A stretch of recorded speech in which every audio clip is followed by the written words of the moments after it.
परमेश्वर आप सभी लोगों को आशीष करे। फिर एक बार एक नई वीडियो के साथ मैं आपके सामने आया हूँ। आज के दिन हम तंबू के भीतरी भाग की ओर जाएंगे और उसमें जो चीज़ें रखी हुई हैं उनकी ओर हम गौर करेंगे। जब हम तंबू के भीतर भाग में जाते हैं, जब हम तंबू के भीतर जाते हैं, कौन सी पहली चीज़ रखी है जो हमें नज़र आती है? वो है कांसे से बनी हुई वेदी। निर्गमन का 20 अध्याय वो हमें बताता है कि कांसे से बनी हुई वेदी भीतरी भाग में, आंगन के भीतरी भाग में रखी हुई है, जो हमें पहली नज़र आती है। जैसे हम उस द्वार से प्रवेश करते हैं तो ये पहली चीज़ हमें नज़र आती है। हालेलुया।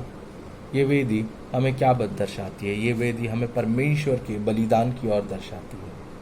जब हम परमेश्वर के रेवल्यूशन में, जब हम परमेश्वर के स्पष्टीकरण में, जब हम परमेश्वर की पहचान करके, वो चार रंगों में जब हम प्रभु की पहचान करके, जब हम उसको जानकर जब हम प्रवेश करते हैं, तो पहली चीज़ जो हमें नज़र आती है वो है वेदी, वो है बलिदान की वेदी, जहाँ पर जो हमें बताती है कि यीशु मसीह हमारे लिए बलिदान हो गया।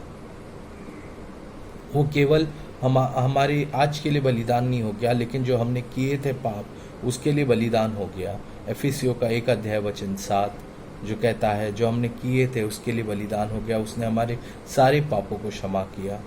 एक पहला यूहन्ना 1:7 कहता है कि हमारे वर्तमान के लिए वो बलिदान हो गया।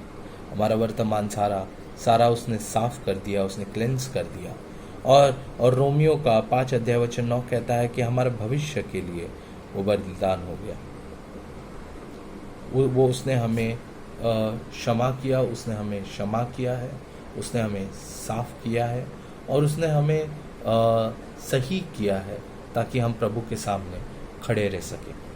जिस प्रकार से आदम परमेश्वर के सामने, परमेश्वर के सम्मुख में, जब वो निष्पाप था, जब पहले आदम को बनाया गया था, वो निष्पाप था और प्रभु के चेहरे को वो देख सकता था, प्रभु को वो देख सकता था, उसी प्रकार से परमेश्वर के बलिदान के कारण हम उसे देख पाएंगे। गिनतियों का किताब 21 अध्याय वचन 9 हमें बताती है जब इज़राइल लोगों को सांपों ने डसा था। एक कहानी है जहाँ पर बताया जाता है इज़राइली लोगों को सांपों ने डसा था। तब परमेश्वर ने मूसा से कहा था कि तू कांसे का एक कांसे का सांप बनाना और उसे क्रूस पर लगाना, और फिर जो भी उससे देखेंगे वो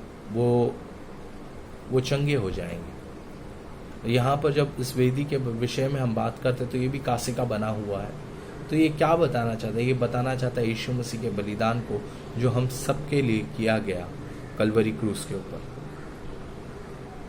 हालेलुया।